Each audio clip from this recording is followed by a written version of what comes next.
Welcome back, everyone. This is the Big Blue Banter podcast, where we aim to combine game film evaluations, analytics, and common sense to give you the latest and breaking news on the New York Football Giants. I'm Dan Schneier, and I'm joined as always by my co-host Nick Turchin. Today, we're going to dive a little deeper into the defensive line and edge prospects we haven't touched on yet, ones that could be in the mix for the Giants with picks number 6, 17, 37, and beyond that. We're also going to create a mock draft that puts both Nick and I on the clock as the Giants general manager. And then finally, we will answer all of the questions from our listeners.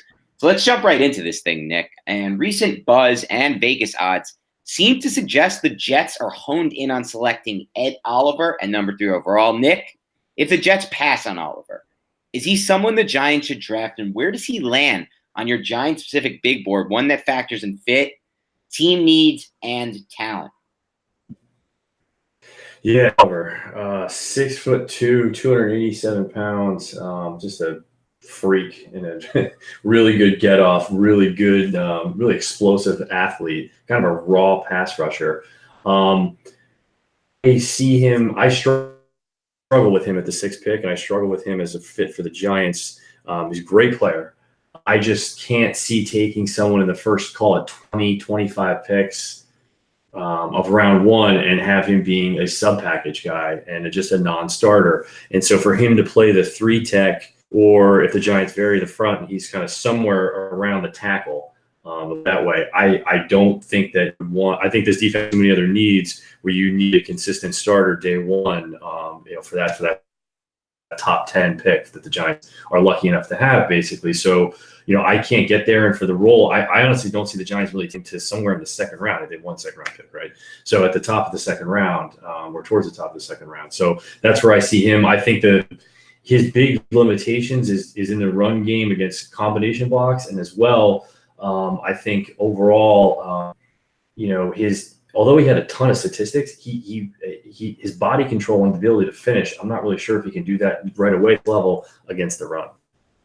Yeah, I mean, these are concerns. And as far as the Giants' supposed interest in Oliver, it really starts and ends with ESPN's Jordan Raanan, who recently said that he would be, number 1 or number 2 on the Giants draft board alongside Devin White as it currently stands at number 6 overall. The Giants have spent a pre-draft private visit on Ed Oliver. They've done that with 26 players, at least publicly reported. They have 30, so 4 others have met with the Giants. We don't know who they are, at least not publicly. But that doesn't guarantee anything. Giants met with a lot of top prospects last year before selecting Saquon Barkley and players who were not going to be in the mix for them at number 34 overall.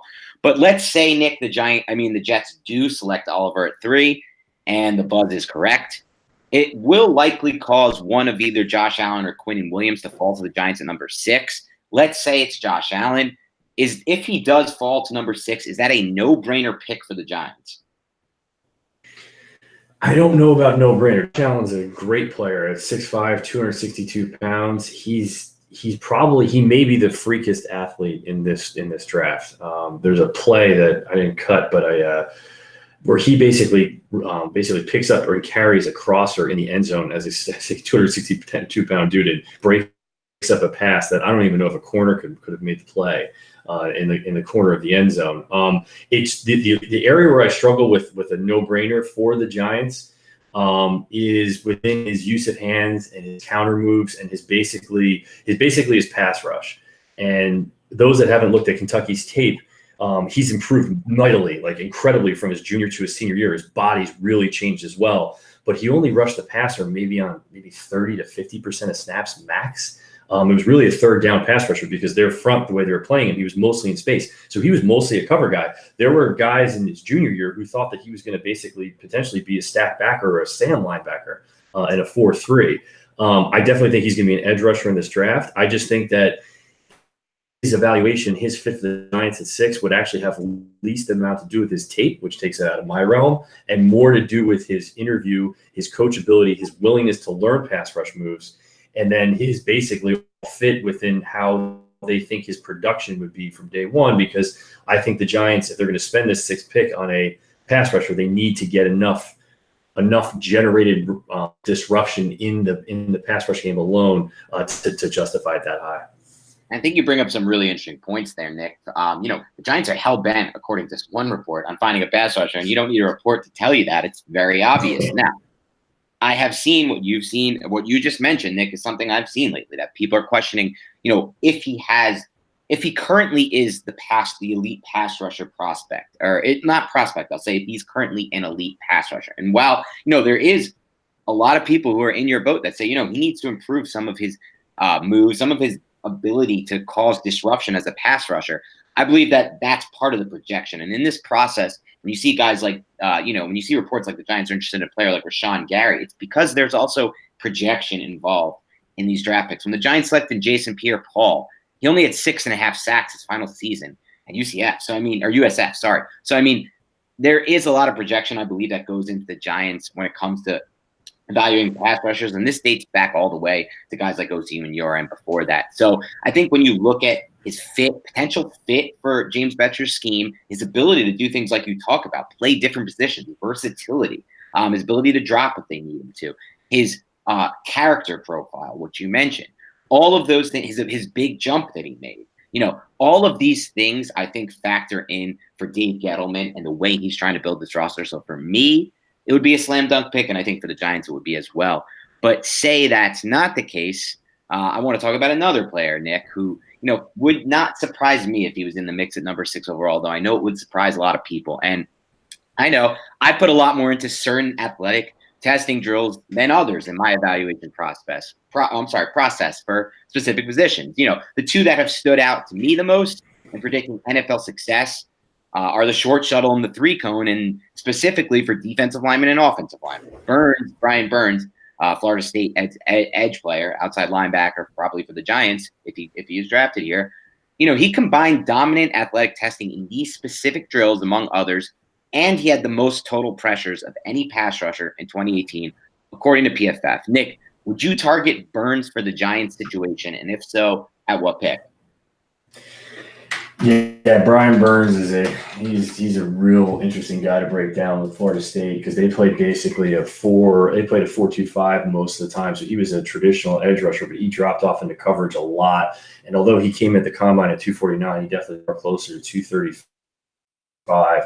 So he was definitely undersized. The biggest thing that I liked about him is despite his lack of size, his active use of hands, he was able to handle off in the running game. And although it was against ACC tackles, for the most part, when I watched him, you had a guy who was already pretty advanced in his use of hands. So although I could definitely see the Giants targeting this guy, I don't know about the 6th pick overall, and I think he's going to go somewhere between 8 and 14. The only reason why is because if I had struggles with Ed Oliver as a 3-tech being undersized in the run game, does Burns have the upper body functional strength to be able to handle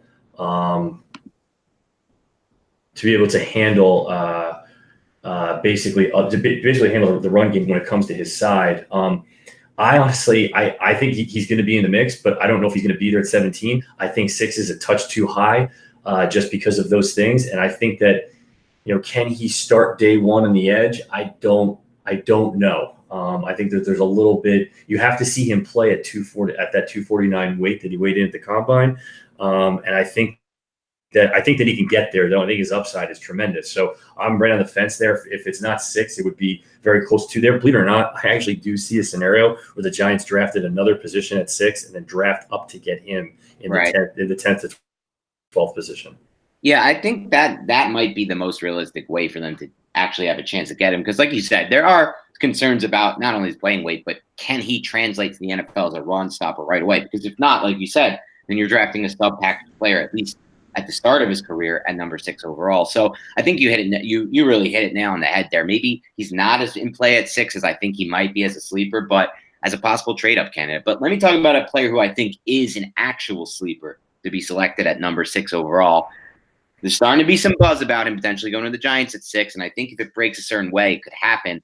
He's a captain. He's a leader. He's an excellent student. And there has been loose comparisons thrown his way to Fletcher Cox for his ability to disrupt via quickness as a pass rusher. Yes, we're talking about one of my personal favorites in this draft, Christian Wilkins. Is he as good as advertised, Nick? And would you target him for the Giants? And if so, at what pick? Yeah, he's certainly as good as advertised. I see him basically as a starting three tech in this league, in either a 3-4 or 4-3. The bigger specification being a one gap defense. I would say vast majority, 90% of all fronts that could play in the NFL are one gap schemes. It's not nearly as variable as the college level. So he was asked to two gap at the college level, and he struggled a little bit there. He struggled a little bit versus combo blocks, and overall with his play strength, despite being a 315-pound dude. But I definitely still do think that he can be there, and as high as 6, definitely. Just because of his ability to generate pressure from the inside, like you mentioned, the character aspects of him, I think, fit more into Gettleman's ideal. Now, people would say, okay, so you're kind of describing someone who, the Giants saw some weakness versus combo blocks this year as well. And basically, I'm thinking that Wilkins would play inside and could start inside. I think he can start over Tomlinson. Maybe not right away, but within the first 6 to 8 games. And I do think it's a similar profile to Tomlinson in that they both give too much ground to combo blocks and have to rely on their athleticism at times to basically make the play. But I just think right away, and it just hit me crystallized when I was watching the tape, his upside is way better than Tomlinson's. It's just it's not even fair. So when you look at that, I actually look at this as a draftable position where you could immediately upgrade the pass rush. You could do it in a way that attacks the quick game, because that's what he's really good at getting. Interior guys get to the pass rusher with power and speed faster than guys on the edge a lot of times. And with less 5 to 7 step drops in the NFL now, there's a premium towards those 3 tech players. Yes. And so anyway, so that's what I do. I think he's the best combo of those elements, where I will take the hit in the run game a little bit because of the other things that he brings. I understand that people think he has a little bit of a limited ceiling. I don't see him as much of a Cox, because he doesn't have that power, raw power that Cox has. And so actually, and we'll get to a guy later, I think is a little bit closer to Cox. And so anyway, I think the biggest thing that I actually liked about him was his change of direction, and his motor reminded me a lot of Harrison. And obviously he's a lot lighter than Snacks is, but he's just that guy that in the interior can make a play at any point when you need it. And he's like you said, he's a captain. He's a guy that I would absolutely be all for at that spot. Yeah, Nick, I mean, I'm looking at a player who, according to PFF, on their pass rush productivity measurement, which is actually my favorite measurement from a production standpoint, when I personally, just for me, what I like to do, because what it does is it totals every pressure, hit, hurry, and sack combined. And as everyone who's listened to this knows, I'm not a big fan of the sack statistic. I'm all about quarterback hurries and hits. And it divides it by, the chances they actually get rush the passer. It's not just total snaps. And he was the only one who came in behind Quinnen Williams on the interior defensive line. When you couple that with what you see on tape, his change of direction skills. He opened on Daniel Jeremiah's big board as the number 4 overall player. He's since dropped 7 on that big board. You couple all those things with the character, and to me, he's a slam dunk prospect and someone who I would not think is a reach if the Giants select him at number 6. Another player who, was in the mix, I think, for the Giants at 6 until recently is Montez Sweat, and he tore up the combine. Everyone knows that, but he also has the production to back it up. 22 sacks for the last 2 seasons. Nick, I got the same question for you, just new prospect. How would Sweat fit what the Giants do, and where would you target? Sweat's interesting. I watched both the 17 and more recently his 18 tape. I'm into the second game of his 18 tape right before this we went to record. He's a very good athlete. Has improved year over year. He's a guy that plays really well with leverage. His strength has increased year over year. I see him more in that traditional bookend defensive end with maybe a little bit more limited upside than other guys see. I think that in general, you're gonna get a good player, but I don't see him at the 6th spot. I'm not sure he really, for the Giants, he wasn't asked to drop back into coverage. And again, that doesn't necessarily mean he can't do it. But I don't really think that I don't see his movement skills, because he's not really a very fluid mover. He's a little non-fluid, I guess is the way to say it. And for me, his upper body's a little stiff too, where I'm not sure that he is the right fit for the Giants. Really, as a 3 tech, I don't think so in sub package, and I don't think as an edge rusher either. So I'd actually kind of not have him at as high. I would see it in the 2nd round from a value perspective. I guess he's not going to get there. And I think that overall, yeah, I think his ceiling there. I think he still needs some development on his pass rush skills, but also too, I think the medical is going to scare people here, and that is, although people report very, very high of him at Mississippi State in terms of his character, there's stuff going on there. So I think overall it's a little bit more of a risk pick and doesn't really fit that profile mold for the Giants. Yeah, I think that the medical stuff's actually going to take him off the board, Nick. And I think he actually has a better chance than you think to drop into the second round because of it. Heart condition is very, very serious for a prospect. I know, when I was just a anecdote from my days when I was in high school, I was the reporter on the sideline covering the football team, but I was friends with a lot of the players, and we had an offensive tackle, a left tackle, Lloyd, and he was getting recruited by places like Temple, but he had a heart condition that eventually led to him not being able to play college football. And this is something of it, so we don't actually know. And I'm not even sure NFL teams will have full access to his medical, but it's definitely going to scare some teams, and I think it will take him off the Giants draft board. But I will talk about a player without these medical concerns, who I think has Dave Gettleman written all over him. Nick, we'll see if you can come up with just who this is based on me saying one thing, and that's, I think he's got Gettleman written all over him just based solely on his ability to move laterally at his size. It's actually quite impressive when you watch him. And I'm talking about Dexter Lawrence, another Clemson defensive lineman. And, they do already have Dalvin Tomlinson and BJ on the roster, but they've made it clear, as we've discussed, they're not going to hesitate to draft a position that's perceived to be a less of a need. So, and this is something he's done in the past, Gettleman. So what do you make of Lawrence and his potential fit for the Giants? Yeah, Lawrence he was at 6'6", 350, and I think actually 342. And the guy, his movement skills are absolutely crazy. Very, very. I think he was a 5-star recruit for Clemson. The only thing that I'm just not sure. I see him as more of a 4-3 two-gapper or consistent 4-3 under front two-gapper, and I'm just not sure if the Giants would put someone like that.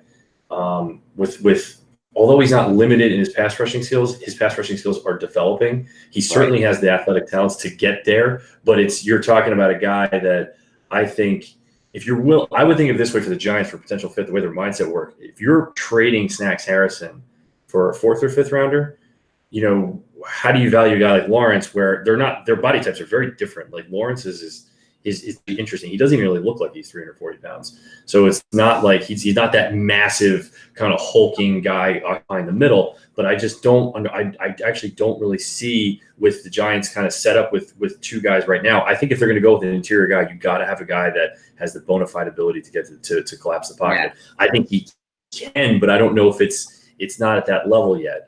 It's not the level where you would say in the 1st or 2nd round.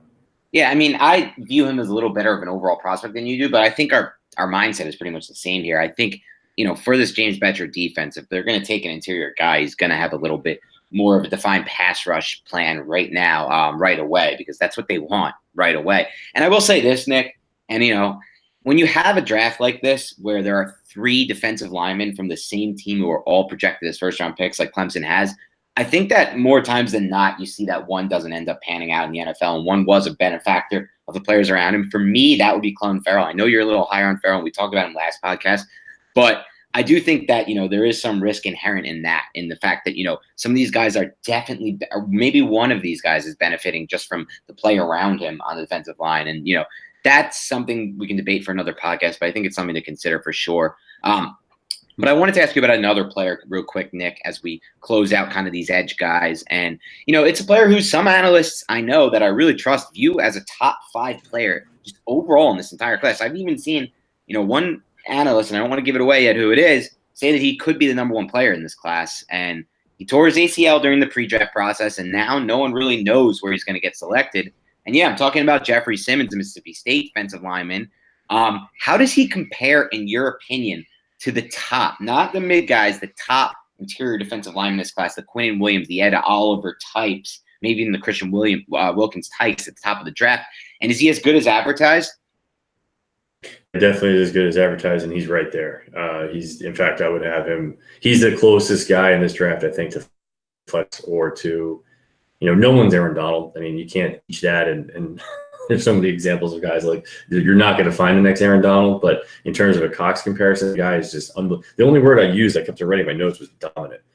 From his get off to his ability to play on the outside, which by the way, Fletcher Cox did at college as well. This guy can rush from the 5 at Tech very comfortably. He can get in stunts. He's like a bowling ball, and his use of hands really is. I wrote almost elite. I read it right now. Like I said, I've only seen 2.5 games from this season. I think that the medical obviously is going to get him into a spot where he's the lower part of the first round, the upper part of the second round. I think that you're going to look at teams like the Eagles who are going to jump on him if he was there at 25. I think that for the Giants, if the Giants were farther along in their turnaround, I think this would be absolutely in play. But I think that where they are now, they're just not in a position to take a guy who might not, is going to have this level of risk with him coming off an injury. But he absolutely is honestly, of all guys that I didn't really think would surprise me as much on tape, the upside here is crazy. It's really, really good. Yeah, I mean, I see it too. And not only do I see the upside overall, I see the upside in the Giants specific scheme for Simmons. I didn't have him ranked in my top 10, but it's owned for the Giants when I put out a big board, but that's only because of the injury. And I do think you hit it nail on the head here, Nick. I don't know if they're in position right now to really target him. I think one of those, Super Bowl contending teams in the back half of the first round will view it as value and will view their situation as one where they can afford to take a swing on Simmons at that spot. But if the Giants do break the trend, break the wheel and buck the trend, as Daenerys Targaryen would say, break the wheel and trade back for the first time in Dave Gettleman's career as general manager, and actually, it would be for the first time in the last 13 draft classes for the Giants, actually 14 dating back to 2007. It's been a long time since they traded back, even though, economic studies have shown that teams should always look to trade back and never trade up. If they do buck that trend, I think he could be in play for sure. A deal that would maybe trade back with a team like the Texans who are looking to get a top offensive tackle at 17 could work out. So I think that would put him in play, but I don't think he'll be there at 37 overall. So if people were getting their hopes up on that, I doubt it. We're going to transition away from the edge guys after one more guy that I had to touch on, or two more guys actually that I had to touch on. And those are a couple sleepers I like in this class, or at least I like one of them. And we're talking about TCU's guys, Ben Banigou and DJ Collier. Where do you stand on those two potential pass rusher sleepers? Not sleepers totally, but more in that mid-round range for the Giants day 2 picks. And which one would you target if you were the Giants? Yeah, the TCU is an interesting defense. I mean, it's like speed. Everyone's on steroids, flying around. They play 4-2-5, but they morph into a lot of other fronts besides that. Their edge rushers are asked to do a lot, so that checks a couple boxes for the Giants in terms of their ability to drop back. Overall, though, I struggled with both to get to a spot for anything better than really like the third round. And I think that if the Giants are going to look at either guy, it would be Banigou. I think Collier he's a little too stiff, and he's raw. And in the end of the day, I actually struggled seeing these guys finish in the 4 or 5 games that I watched. I just finished consistently. They're going so fast that their body control at that high level was actually struggling, getting the ball on the ground and that type of thing. But Banigou, he's a really interesting story. He actually broke his femur back in, I guess it was high school, on a chop block, and so this guy's dealt with some resiliency early. Overall, I think why the Giants would like him is he's definitely very twitchy, and he has a way to win on the low side with speed, which I think they would like at stunts. And I think he's going to be the type of guy for a team that if you have a D lineman that's really good with helping guys with use of hands, that he could definitely benefit from that. And overall, I think he's going to be interesting. He's an interesting prospect just because too. It's that short area quickness, that short area twitch that I think is going to be better than both Collier and then as well as for a third round kind of in this round type range. Yeah, Nick, it's interesting because I love Banigou. I think that first I liked his production at TCU, which was completely underrated and went under the radar. Then I liked his athletic frame, his fit. I think for the Giants on that edge, and then really he tested out really, really well in the drills that I look for that edge position. I don't actually think he's going to be on the board or even close to it at number 95 overall. So I think he's one of those guys who could be like a surprise pick at 37 that people don't see coming, and the Giants just say, "Screw it, we like him here." Or one of those guys they trade back into the beginning of the third round or the end of the second round for, because as we'll get to later in the show in my draft predictions, I do think a move like that will happen, and I'll touch on that a little bit later. But that's kind of where I stand on Banagu, and obviously with Collier, I'm not as huge a fan from what I've seen, and that's just kind of from watching them together and seeing comparing their production and their profile and how they might fit the Giants. But before we move on to our next segment, Nick, was there anyone else? Because I always find this interesting. It's kind of like with the Giants last year when they were scouting Bradley Chubb and BJ Hill flashed on film. Did that happen for you with any of these prospects at any of the other positions, kind of while watching these D linemen or these edge guys? What's embarrassing is I turned on Montez Sweat, and I literally the first thing was, who the hell is number 94? I actually forgot about Simmons. So that's where the Simmons investigation started, kind of after that. He was by far the biggest one I mentioned there. Within the whole Mississippi State defense, I would mention those guys there, just because they look the closest to a pro team that I've seen really, besides like Alabama and Clemson and those types of guys. So SEC team, a lot of speed, a lot of power though too. I liked Jonathan Abrams, the safety. And the reason why I liked him, and I don't have to go too far into this because I don't think he's going to be on the board for the Giants, because fundamentally he's not exactly he's a safety. He's a little undersized, but he embraces. Let me start why I like him. He embraces the hybrid role. When you hear him interviewed, he's all about it, and he understands the value of being a jackknife. And he played for Jeremy Pruitt when he was at Georgia in 2015. Then JUCO, and then went to Mississippi State. He's a leader, and he's kind of a guy that has like a little bit different view of the world than most. He's almost a little outspoken, but the guy just absolutely positively lays the lumber. That's what I really like about him. He is kind of like Jabril Peppers. If all Peppers wanted to do was take people's heads off. And I think a really good athlete. His issue is in space. I think on deeper routes, it's kind of caught in kind of no man's land. And there are going to be guys that when they watch his tape, they're going to go, hey, that reminds me a lot of when Collins, what people perceive to be Collins' issue in coverage. And so I think that from a safety position, they may be kind of locked up now, because I think that Abrams could go in the second round somewhere, maybe very early day 3 as a reach. So I don't think the Giants are going to be there. But he's one of those guys, though, where it's just funny when you listen to players talk. Two guys that have actually played dime safety as a stack backer and a deep half safety, and can blitz and can do all these things and then embrace it. Most guys are explaining themselves like, why I wasn't starting definitively in one role, and then this guy's embracing it. So I just think that attitude is what stood out to me more so, and just someone who, for maybe in the next 3 to 5 years, the Giants will look for. It's interesting, Nick, because the versatility and the smarts that you talk about should definitely be high up on the Giants range. But I think the way I look at this class, Nick, and the safety class in particular, and judging, I'm taking Dave Gettleman's comments during his pre-draft presser at heart. I believe that he believes safety and cornerback, defensive backs are deep in this class, according to what they're looking for to pair with Peppers, because Peppers is going to be here for a long time. That's why they traded for him. So I think based on that, they'll probably target somebody a little bit later in the draft, but definitely an interesting name to keep an eye on.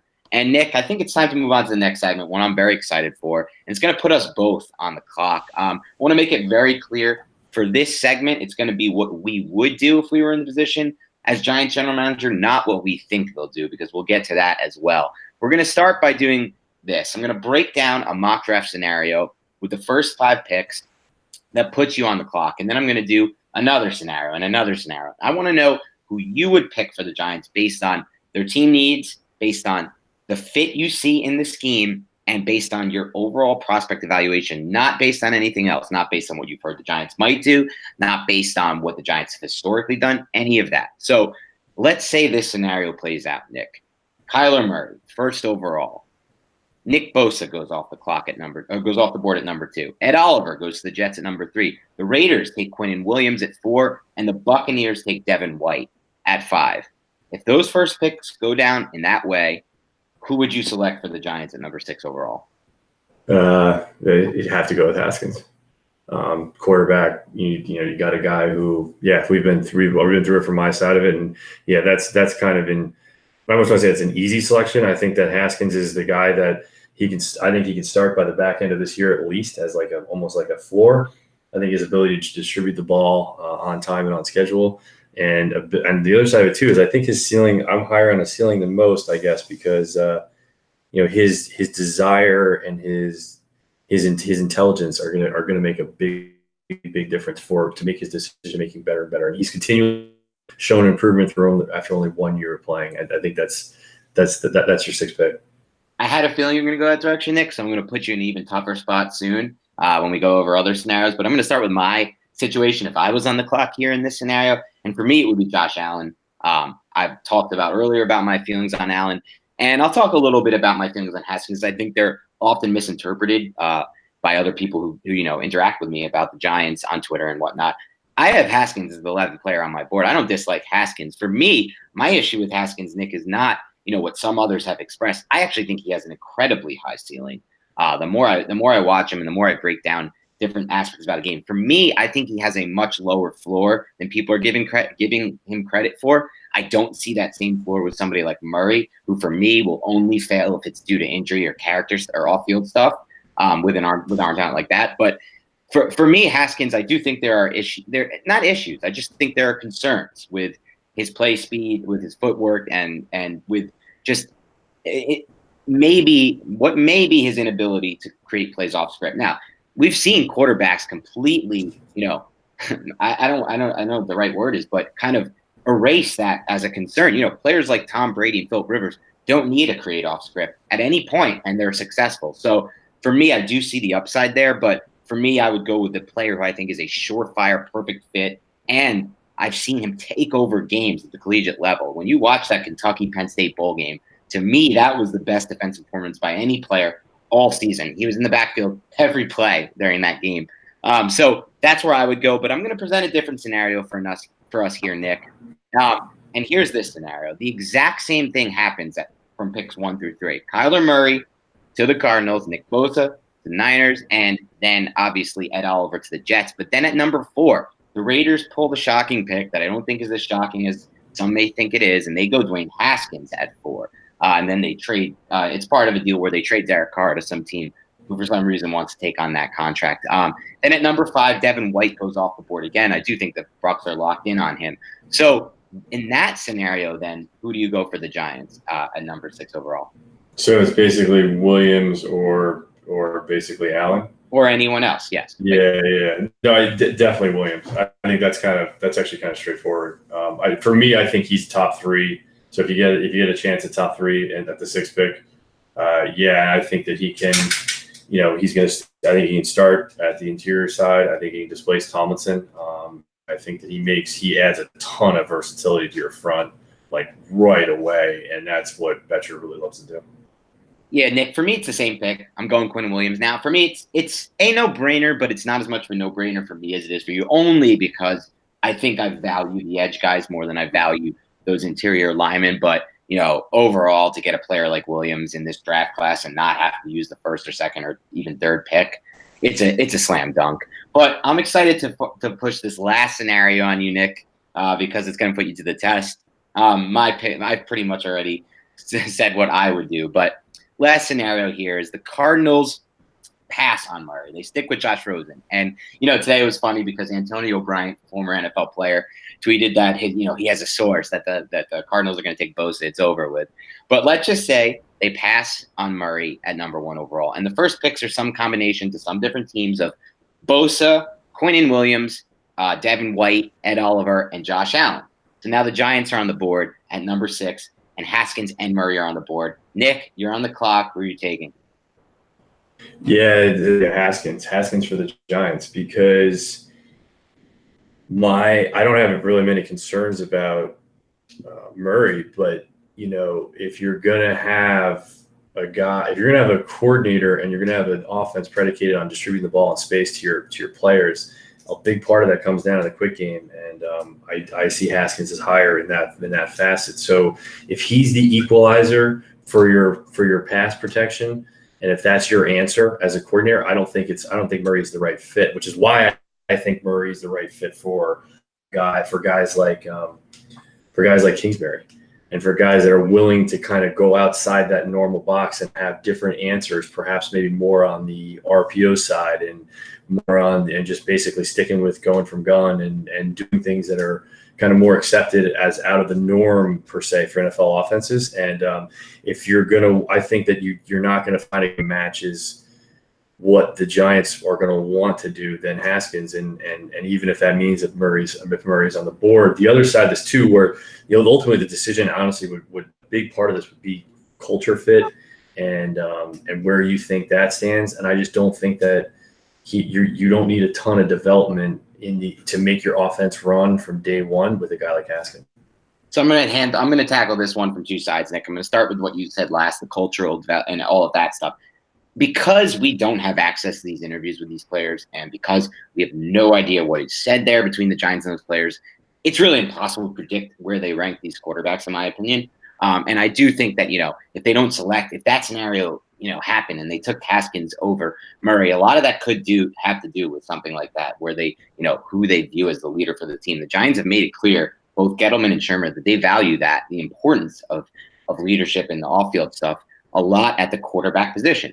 Now, having said that, Nick, to tackle the second part of your question, I still have a lot of faith in Pat Shermer as an offensive mind. And I think any coach who can't change his scheme to fit the talent around him is a bad football coach. And I think that I have faith that if the Giants did select Murray, they would change the offense that we've seen so far. And they would stress the importance of different things that fit within Kyler Murray's skill set. I have that confidence based on Shermer, but it's something that is up to the the viewer. It's up to anyone to decide they believe Shermer would do that. And if they did draft Murray and they tried to force feed him into a certain system, it could maybe not work out as well as it would for a guy like Dwayne Haskins. I can totally see your point of view there. I think, with a lot of what we saw the Giants doing in the passing game in 2018, Haskins fits better. But I think with a lot of what we saw from a success level at the NFL standpoint overall from quarterbacks in 2018, I think Murray fits a lot better than Haskins. I think he opens up the deep passing game in a way that I don't think Haskins will. And I think that he opens up not the short passing game. Nick, how do we I've always been looking for a word to quantify the passing game.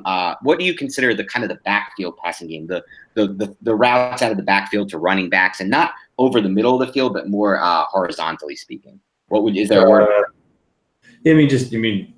Well, it could be anything, but you're kind of looking at quick game, including the backfield, quick game, including screen. Yeah. Yep. Yeah. Out screen. And so yeah, go ahead. Okay, so maybe there's no term for it, and that's fine. But in that regard, I thought that Murray stood out exponentially more than anyone I watched in this class, and considerably more than Haskins. So I believe struggled a little bit with the quick game ladder. It's hard for me to over podcast to go over the type of throws I'm talking about, but I do think they're extremely important at the NFL level, especially if you're trying to get the playmakers the ball in space faster, and for things that may not develop over the middle of the field in the quick game, but can develop from more quick hit throws.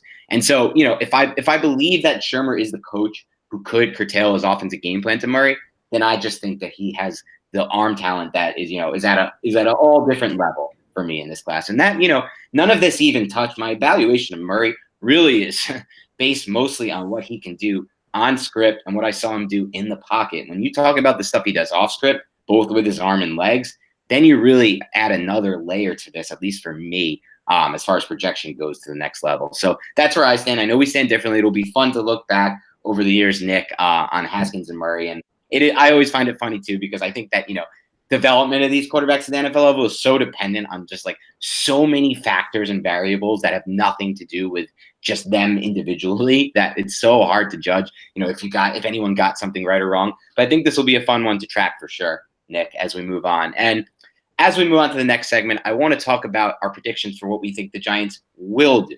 Not what we would do, what we think the Giants will do. So I'm going to let you start this off, and you could go in any direction. You can go, they'll trade the pick, up, down, whichever direction, or they'll use it on a specific player. And this will be based on what you think, how you personally, Nick, think the draft will play out before the Giants. So with the number 6 pick, give me a prediction for the Giants. Haskins. I think it's a lot simpler than I fall on the line with the guys like Emery Hunt and those guys. And just it's a lot simpler than it's maybe being out to be, and I think it's going to be Haskins at 6. And they need the quarterback. They need the quarterback going forward. And the other angle here is Rosen. I think that's very, very close. I just would have thought that you would have seen it already. You would have seen the trade already, because I don't know why the Cardinals don't really want to wait. I think the Giants' bid is out there, and I think their bid is where they think it's appropriate. I think that's fine. That's where you should be. So part of me thinks that I believe, I guess it was Antonio Brown. I think a big part of it is trying to get the Raiders 4-1. And so I think that's actually out there, and I think that they're okay with Rosen too.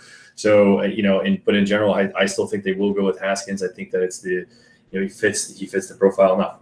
So that's what I think. I do think that if you're looking at a combo of what they will do, I think it's going to be that, and then I think it's going to be Farrell at 17, and then I think you're looking at an OT1, whoever's there in the second round, OT1 or another defensive kind of playmaker, if you will, if you get there to 2. Well, you just went and jumped the gun here, Nick. I wanted to do a pick-by-pick breakdown, but it's fine. We can handle it. For me, I don't think the Giants are as interested in Haskins as you do. I could be wrong about that. And I did want to ask you, in your prediction, are you suggesting Giants will stay at 6 and Haskins will be there, or are you suggesting they'll trade up for Haskins? I think it's 50-50. I think it's 50-50. I don't think the Raiders are going to be as interested in Haskins as people would think, just because, honestly, and this is crazy, I think that Gruden or someone is going to want to go for something crazy like Locke at 4 if he throws that, or more importantly, Murray at 4, as opposed to the guy with a little safer pick in Haskins at 4. So I think that he still will be on the board, but they may have to trade up for him. Yes, and if that happens, I think it will be with the Jets. And it'll probably be a steep price.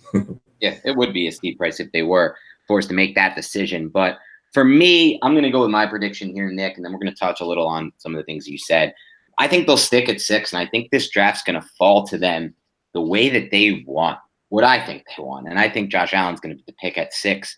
And I think that's what they want the pick to be. I mean, obviously, they would love to get Quentin Williams. I think he has less of a chance to fall to them than Josh Allen does. The reasons you just went over and we just went over, his evaluation and overall outlook is a little higher than Allen for both of us. I do think that you mentioned some other things I want to touch on. At 17, so that's my prediction for 6. Like I said, I just think that their evaluation of Haskins is a little bit different than you feel it is. I think they might view him to have a lower floor than you do. But again, who knows? Just my prediction. I think at 17, since you touched on that, you mentioned Farrell. Me and you stand differently on Farrell, and that's also fine. I think at 17, it's going to be very interesting for the Giants. I think a lot of it depends on what you brought up earlier, Nick, the Josh Rosen possibility of a Josh Rosen trade. Now, until recently, Nick, I didn't think there was really any chance the Giants would be able to outbid the Redskins for Rosen. But now there's some reports suggesting the Redskins are not interested in Rosen. I don't trust the reports, but what I do trust is a couple interesting facts about the Redskins, who I think are more interested actually, and Nick, this will be my bold call for the podcast, so we can always go back to this if it somehow comes right, are more interested in Dwayne Haskins than they're leading on. Dwayne Haskins obviously grew up in New Jersey, then moved to Maryland after working with Sean Springs, former NFL quarterback, attended Bullis, and that's the same school where Daniel Snyder, the Redskins owner, son attended. I think there's a small connection there, but I think more importantly, with some of the interest they've shown in him during the pre-draft process and some of the things I've read about their potential interest, I think they're more interested than they're leading on. And I think the Redskins are a team that's prone to make moves, big moves like this one, and trade up for a guy like Haskins. So if they're out of the mix, I think the Giants have a much better chance to land Rosen at the price that and like you said, I'm with you. I think there's an offer already out there, and for whatever reason, the trade hasn't been announced. If there's a trade that's gone down, it hasn't been announced because the NFL put a gag order to create buzz for the draft, or the Cardinals feel maybe like they can get a bidding war going on draft night. But as you said, Nick, I mean, all logic suggests that their trade value would go down for Rosen if they wait. So if they were to trade for Rosen, it does affect what I think they do at 17, Nick. But I think otherwise, Daniel Jones will potentially be in play for the Giants. And I know Jones is not a favorite of yours, Nick. And I'm talking about at 17, potentially even trading up from 17. But I think more likely it would only be at 17 based on Gettleman's comments. because he did say we think we're going to get a player we like a lot at 17, which really makes me think that they're not going to trade up for anybody. I think honestly, I know a lot of people disagree with me on this, Nick, but I really think the Giants are going to let this draft come to them at 6 and 17. I don't think they're going to trade from off of either spot unless, and I'll get to that in a second, they trade for Josh Rosen. Now, assuming they don't trade for Josh Rosen under this scenario, I think the Giants will sit at 17 and they might take a guy like Jones. I think, I went back and watched a lot of Jones. I actually see more of a ceiling than I originally thought with Jones. I don't think he has any kind of plus arm talent, but I think he has enough arm talent. I really do. And I think he fits a lot of what the Giants want at that position, Nick. Obviously, I wouldn't draft him anywhere. I wouldn't draft him at 17. I wouldn't draft him at 37 if it were me. But I also have a different philosophy with these quarterbacks. The only quarterbacks I'm really interested in that are available to the Giants are Murray, Haskins, and Rosen. But if they don't draft Jones at 17, I think it kind of could be just the best player available type of situation. And like you said, if they go Allen, they might lean on interior defensive line, OT. Otherwise, it could be the opposite. But let's say they do explore a trade for Josh Rosen. In this scenario, Nick, I really wouldn't be shocked if they trade back from 17 to a spot, like Peter King suggested, they trade back with maybe the Texans who need, who want an offensive tackle who they love, who dropped 17. Now, by trading back, they pick up the 23rd pick in the first round instead of the 17th and an extra second rounder that they can now leverage in a trade for Josh Rosen, and while still keeping their own second rounder. And again, at 37, now that we'll just jump right into this, Nick, since it looks like we kind of dove into this early, I think the Giants will target a guy like Greg Little or Jerry Tillery if they fall. And I think, maybe not just necessarily those names, but I think there will be an excellent offensive tackle or interior defensive lineman who falls to them at 37, and it could work out perfectly if they go Josh Allen off the edge, a linebacker at number 6. So that's kind of where I think 37 falling. But I think a lot of this really will depend on if there is serious interest in Josh Rosen. And the one final prediction I'll make, Nick, before we move on to the questions, is that I am very, very confident, Nick, that the Giants will not pick at number 37 and then make their next selection at number 95 overall.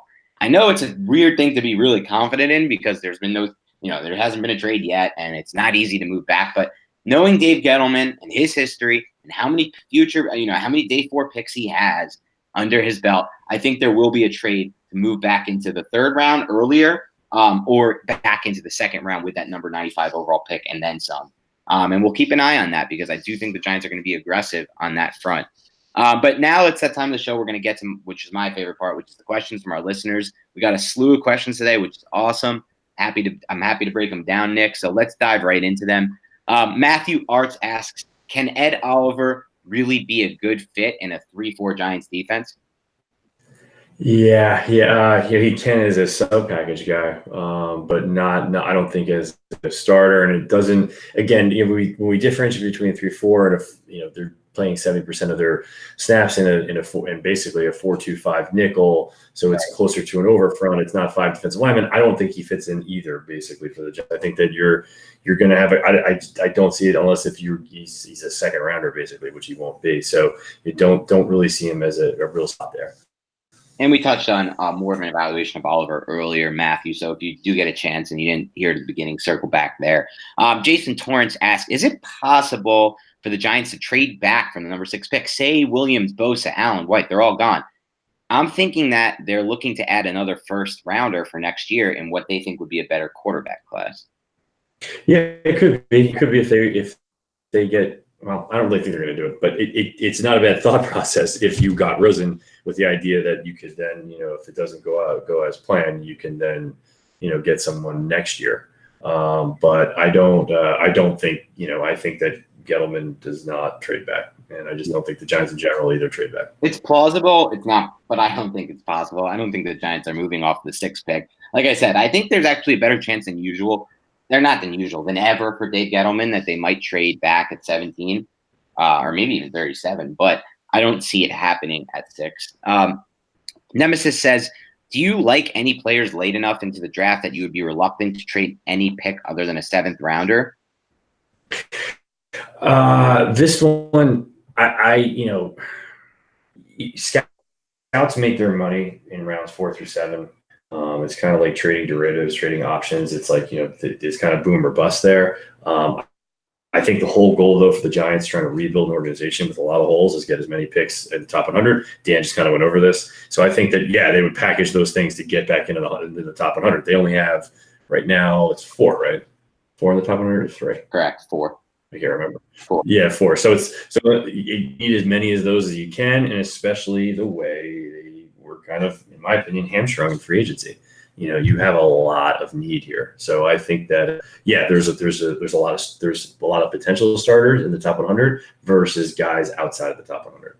Yeah, I just look at this thing philosophically. I'm not going to pinpoint. I have players I like, Nemesis, but I'm not going to pinpoint someone who I pound the table for because, I don't have the access to the resources the Giants or any of these teams do. And if you look at the history of players selected after the 4th round, there's a very high, success rate in the NFL, even to just become an NFL starter. So I don't think that – and listen, Dave Gettleman in his pre-draft press conference said it pretty clearly. He said, you don't want to get into a situation where you have to cut draft picks, and they have 12 draft picks, and a lot of players they carried over from the 2018 roster, young guys, Grant Haley, Sean Chandler, Michael Thomas, just guys that I don't see them cutting from this roster, and that list could go on. I don't see them cutting these guys from the roster. They've already signed 2 centers to the roster.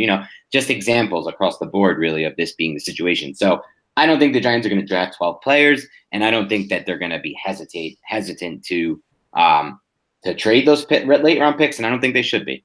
Andre asks, the last 3 Giants quarterbacks that were drafted were college seniors: Brian Nassib, Davis Webb, and Kyle Lauletta. The latter 2 were Senior Bowl MVPs. With that said, would you say it's more likely they take one of Haskins or Murray, or if they took a player would they take a player like Locke, Greer, or Jones? I think a little bit more. I think the old school, not old school, the previous regime, the Giants of pre, the Bill Parcells Giants would view it that way. Not because of seniors, but because of games started, which is absolutely a valid metric. I just think that if you look at the 2 guys or the comparisons that you mentioned, I think it's really pretty night and day between the 2 groups. So if you had guys of like traits and you had the old regime, I absolutely think the number of starts would make a big difference. I think for this year, for the 2 groups kind of mentioned, I think it makes less of a difference, especially because of both guys they played for within Oklahoma and within Ohio State. Yeah, and they played for excellent offensive minds there at Oklahoma and Ohio State. But Nick, me and you differ a little on this. I do believe the Giants are still of that mindset, and not all of which I think is an incorrect, by the way, mindset and specific situation. I believe that game start is important. I believe college experience is important. I know it seems contradictory because of how high I am on Kyler Murray, but I say that unless the arm talent jumps off the page, which for me it does with Murray. But, I think that will be a bigger factor for the Giants than Nick does, and Nick doesn't. And none of us know. Nick brings up some excellent points why logically it shouldn't be as big of a factor for the Giants. Now, Nick's logic may not be the same logic as the Giants' logic. It may not be the same logic as my logic. That's just part of the game, and we're going to find out soon enough.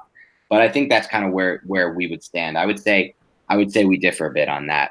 Peanuts asks, are there any second-tier quarterbacks you've noticed the Giants have paid more attention to? They brought Will Greer in, right? I'll give you. I actually just went over this on in an article, Nick. So I'll dive in here on this one. So there's 5 quarterbacks the Giants have met privately with and worked out privately and met at the combine. All those things multiple times. There's 5 guys. It's Greer, it's Jones, it's Locke, it's Haskins, and it's Murray. Now, with Jones and Greer, they both had the pro day on the same day. People made something of Pat Shurmur going to Greer's and Shula going to Jones's. I don't make too much of that. I know that after that event happened, the Giants also scheduled a private workout with Daniel Jones, and I think that's something important. They also did the same thing with Will Greer. They've done it with all these guys. Now, those are the 5 that stand out. Besides that, at least publicly speaking, Nick and Peanuts, there's only been one other quarterback who got a private workout that's at least been reported with the Giants. Now, this is important to note because last year, obviously, after the Giants in the 4th round of the 2018 NFL Draft, Pat Shurmur and Dave Gettleman pinpointed the importance of that private workout they had with Lauletta down in Philly or wherever the area, I believe it was in the Pennsylvania area, and what it showed them. And what I saw from Gil Brandt earlier this weekend, and kind of that eye-popping quote he had, that eye-popping article he had where he compared Daniel Jones to Peyton Manning. He said it was like watching a young Peyton Manning. He did say that Jones really caught the attention of a lot of teams during the private workouts, and the same was said for Greer about his pro day. So I think that's really where the teams get a chance and an opportunity to see these quarterbacks in a different setting and maybe put them in situations they might be in with the team. So say the Giants draft them. Now, with all that said, the only other reported private workout was with Jared Sinton, the quarterback, who me and Nick got a chance to break down at the Senior Bowl. So and we talked a little about him. So if you're looking for a sleeper, that would be my guy, Stidham. And so we'll see how it plays out. But that's how I see it right now. And I know Nick, you've touched on him in the past, but give us a little quick outlook on Stidham. Just rewatch the Stidham against the Auburn. Crap, I can't remember which defense it was. That's what happens when you watch too much tape and you jam cramp tape at the end of the process. Recently watched Stidham again. Really natural motion. A little bit of kind of a hiccup in his processing to his biggest issues. When pressure comes, you see some wow throws in the wrong way. It's kind of eye-opening. You're kind of surprised that it actually exists at the college football level. I think the guy spins it, but his ability, he's a developmental quarterback who you're looking at the 4th or 5th round. And a lot of guys use the Malzahn excuse for why he didn't play well. I don't really get that, because if you hate on him and Malzahn, then somehow you're going to hate on Justin Herbert too, because it's, in my opinion, not the scheme itself, but the way they use a ratio of run to pass. It's very, very similar to what Oregon State does. Oregon does, excuse me. I see it. That's kind of him. It's a developmental quarterback. Guys like his motion, guys like his ability to the deep ball with no pressure. I mean, it's a little bit like Jones in that sense. He's got a better arm than Jones, but that's not that important to NFL evaluators. Yeah, I mean, I'm with you. I'm not a huge fan, but we'll see. The Giants might see something that they like that really causes them to make that decision. Ivan Rupi asks, people have the Giants drafting a wide receiver with an essential pick, but the wide receiver corp is filled up as we speak. Who will the Giants drop, or how will they even utilize yet another receiver, considering they have Shepard, Tate, Latimer, and Coleman under contract? Yeah, I think the whole thing is they need a bona fide speed guy. I don't think Coleman is that, or at least he wasn't that last year on tape.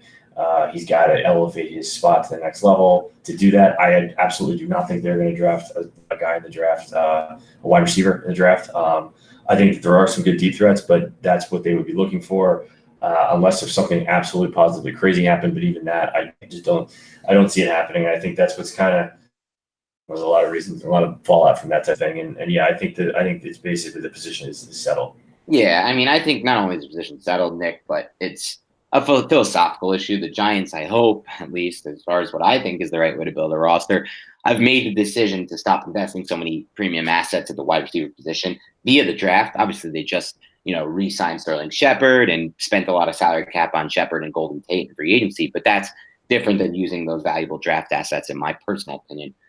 So I'm hoping that's the case, but I wouldn't be surprised if a guy like Harry at Arizona State, I tweeted about this today and I wrote an article about this, causes the Giants to kind of do something different, because what we think, again, Nick, what me and Nick think here is not exactly what the Giants are guaranteed to think. They think Dave Gettleman has used early capital picks on Kelvin Benjamin, a wide receiver with a lot of size, and Devin Funchess, a wide receiver with a lot of size.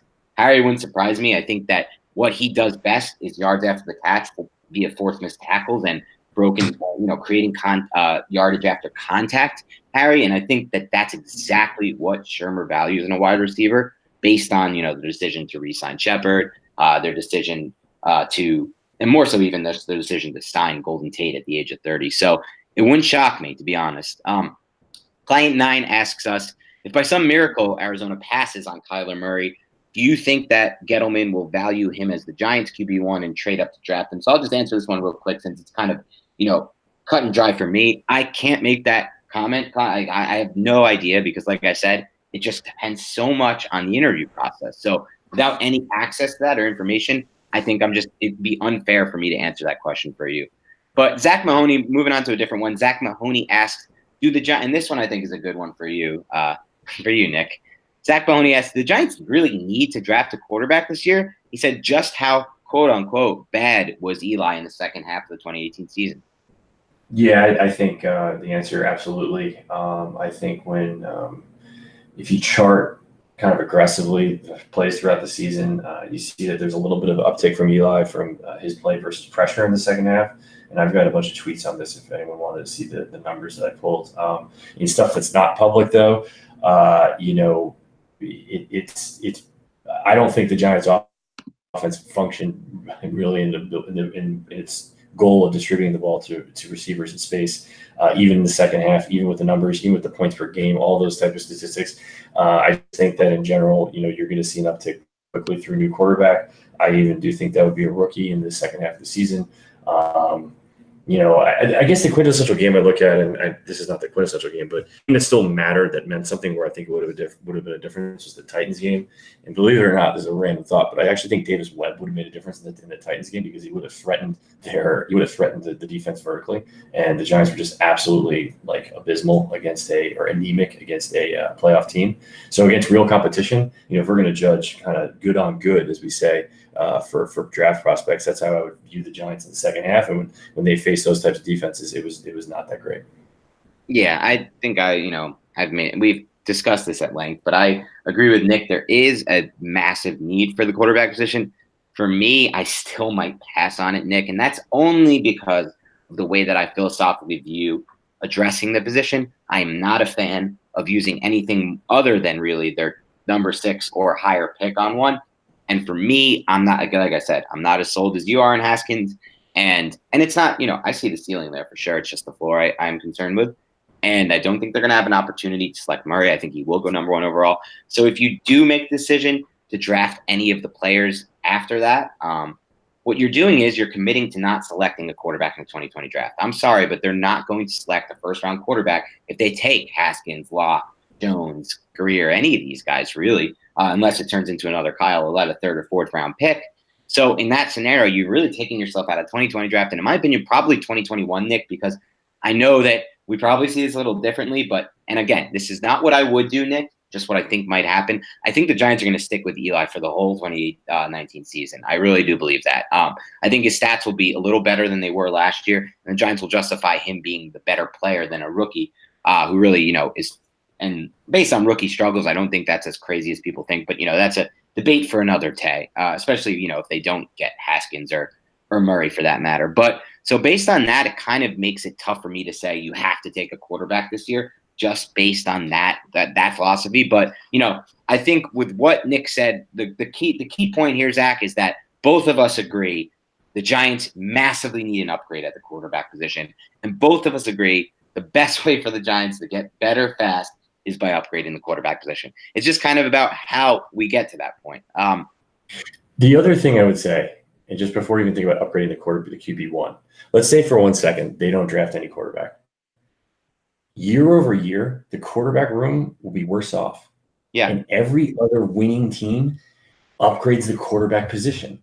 So what I don't understand, and I would have this conversation with management. The way Dan and I talk, we're pretty open about things. I would ask management this question in a full-on discussion. I don't understand what world they live in because every other turnaround upgrades position by position group and increases competition. So if they're not even if they're gonna have a year, everyone talks about the Jerry Reese era and all that crap. What about year over year? I think Webb is a better backup than Ouellette, just because of what little that we have on tape. So if you're saying that year over year your quarterback room is going to be worse, you're not turning your organization around anytime soon, and that's unique to every other NFL program that exists. Everyone's in a 1 to 3 year time horizon. So for some reason, the Giants are in a 5 to 10 year horizon. I guess I don't know. It doesn't make sense to me. Yeah, I mean that's again goes back to kind of the philosophical concerns and just not maybe concerns, but philosophical.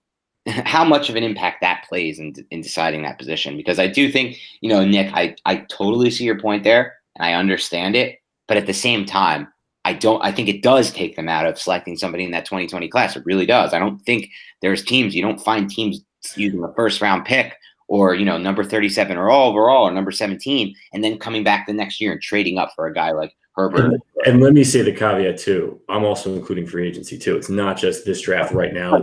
It's if you're not going to do that, Like people look at the Eagles and it's like the Eagles drafted Wentz after they had Bradford, and then Bradford was their week 1 starter the week before they traded him.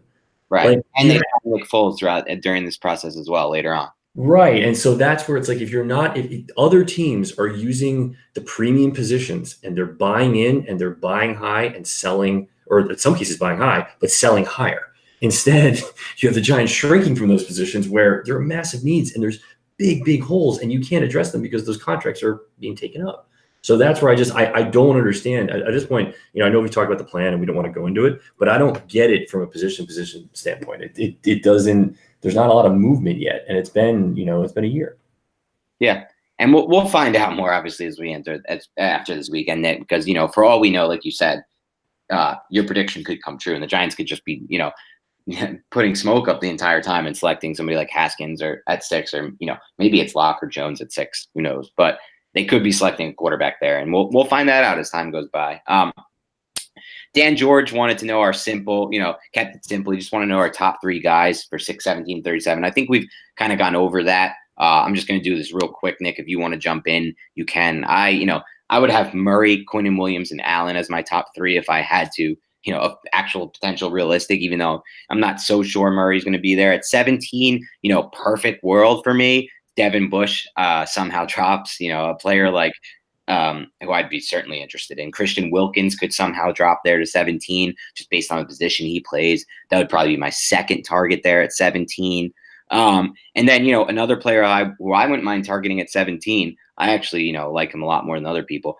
Obviously, perfect world, Brian Burns might be there, but another player I like is TJ Hawkinson. I think he could really impact this team. As a two-way tight end who can really help them what they want to do from a physical standpoint. Then finally at 37, my top targets there that I think could actually fall are Greg Little, the offensive tackle out of Ole Miss, a guy I like a lot more than other people do.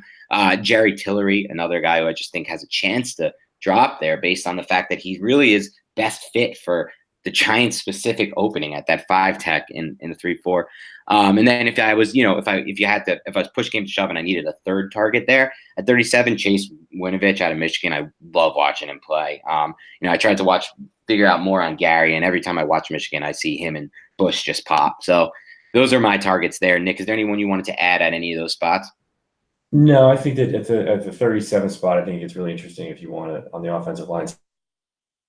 Kind of like you mentioned, the one thing I know that they like Halapio really well, really, and I just would maybe throw a sleeper out there that, or someone they may look at is the A&M center McCoy. I watched him today, and I know that we rarely see a center go and that type of thing, and they seem set, but just something that was a guy to me that was scheme versatile enough and ran in a pro style system for 1 year and really held up well against good competition that I could see the Giants making a move on there. Yeah, I mean, I wouldn't rule it out, honestly, Nick. I think they've done in the past with Weston Richburg, and I think that they view center as a really important position within Shermer's scheme. And while I do think they like Halapio a lot, and they just obviously re-signed Pulley, it wouldn't totally shock me, especially somebody who they think is versatile and could help them at guard as well. Sean Lemery asks, how about some right tackle ideas for the Giants anywhere from pick number 6 through 95, rounds 1 through 3? So I'll throw a couple of names out there that really intrigue me. Obviously, we talked about my favorite guy in this class in the last podcast, Andre Dillard, possibly at 17. I would kind of be honestly fine with any of those guys at 17. Cody Ford, Andre Dillard, Jawan Taylor, maybe if he somehow falls to that spot at 17. I'm not as high on Taylor as other people are, but if he falls. And then at 37, a guy like Greg Little, I would like. But I think, Dave Gettleman said it at his pre-draft presser, and I don't think he's blowing smoke. He called offensive tackle one of the 4 deepest positions in this draft class, according to his evaluation. And I think, later on, I don't think you're going to be able to get Titus Howard anymore, who I like a lot out of Alabama State, anywhere later than number 37. And I think he could be a surprise pick for the Giants at 37 if they really, really like him. But he's just met with too many teams privately to go anywhere later than that, or go anywhere near pick number 95. But a guy like Max Sharping out of Northern Illinois, small school guy like that, could be a sleeper. Bobby Evans, the guy I've talked about, the other tackle at Oklahoma, obviously was better in 2017, but not bad in 2018. It could be like a similar to a BJ Hill situation where they're watching Cody Ford and they're watching Kyler Murray, and then Evans catches their attention. Then, further down the list, there's some guys like, Chuma Dogova out of USC. I'm not a fan of him, but I don't know exactly what the Giants are looking for at the offensive tackle position, so I'm not going to rule him off their board by any means. And what about like Yadni Kajust? Yeah. Kajust is Kajust or Kajust. Obviously, the injury has dropped him down the draft boards, and people now view him as like a fourth round pick. And obviously, we saw what the injury did last year to Crosby out of Oregon, who everybody thought would be like a second or third round pick at offensive tackle, fell all the way to I think the round 5 to the Lions. So that could happen with Kajust, and that could be another guy the Giants are targeting. Anyone else that you would see kind of in that rounds 1 through 3 range?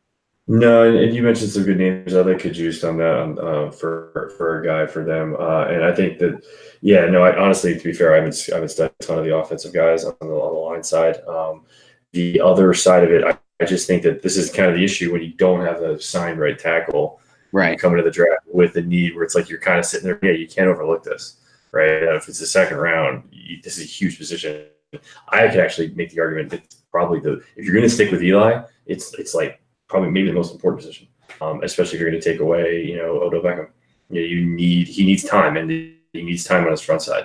Yeah, it's a big deal.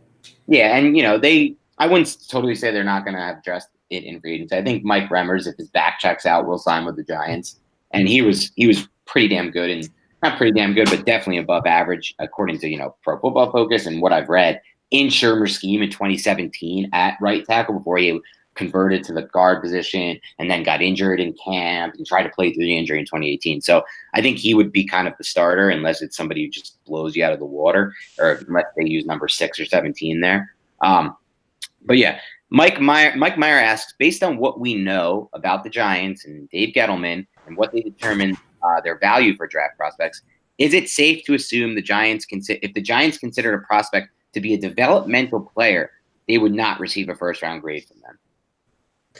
This is a great question. I don't know. I consider Daniel Jones a developmental player. I think that's not like a knock. I do too.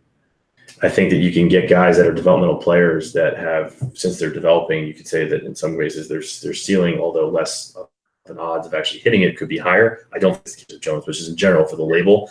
I would say in general, you can't have a developmental player be in the first round.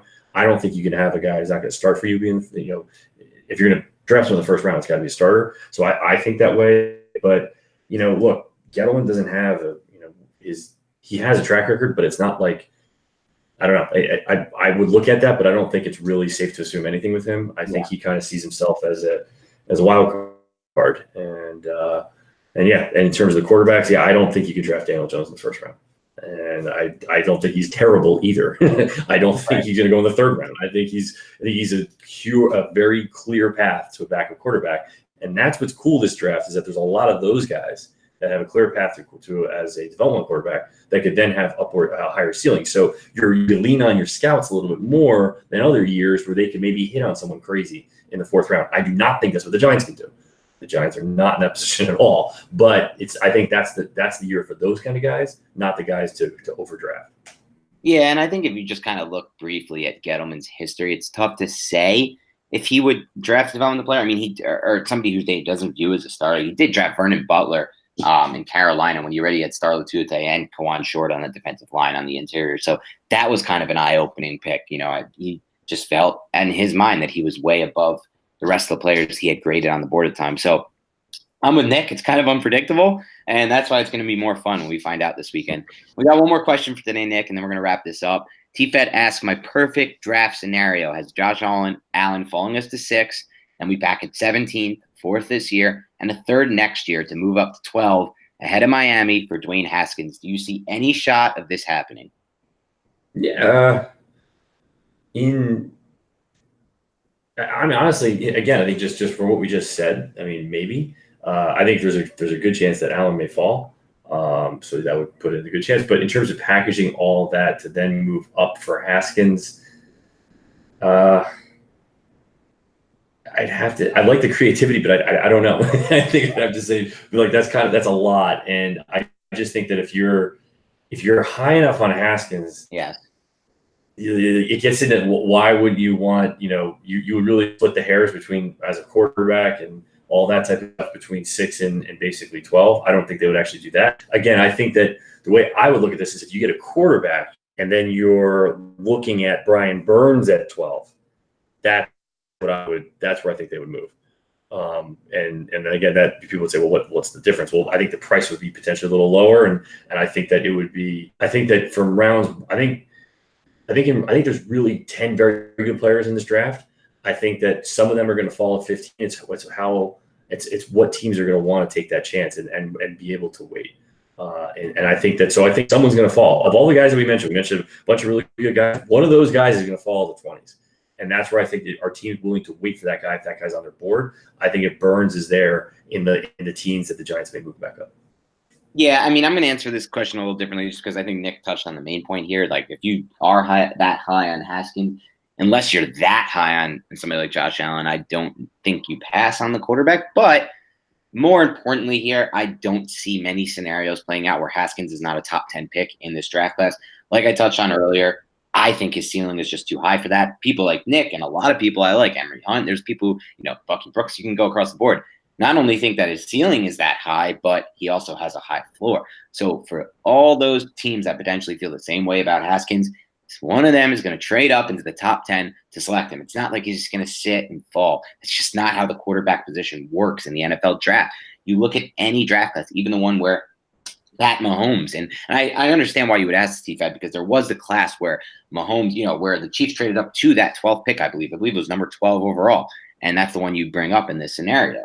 To select Patrick Mahomes. But Mahomes and Haskins were, in my opinion, very different quarterbacks. And it was mostly because their competition in each draft class was pretty different, at least in my opinion. And the needs at the quarterback position were a little different across the board with different teams. So for me, I just don't see it playing out because I just don't see Haskins being selected outside the top 10. But on that note, we're going to sign off here. And the next time we speak to you guys is going to be even more fun because we're going to have a lot of new Giants players to evaluate. And the draft will be over, and there's going to be a lot more to talk about. So thanks again for tuning in, guys. And before we sign off, just one note. If you do appreciate the podcast and you do enjoy it, do us a favor and download, subscribe, and rate and review us on iTunes. It makes a massive difference.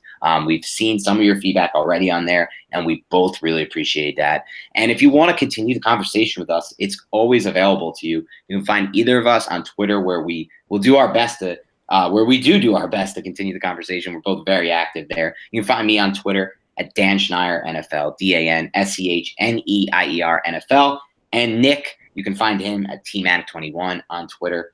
And on that note, we're going to sign off, and we'll speak to you guys next week.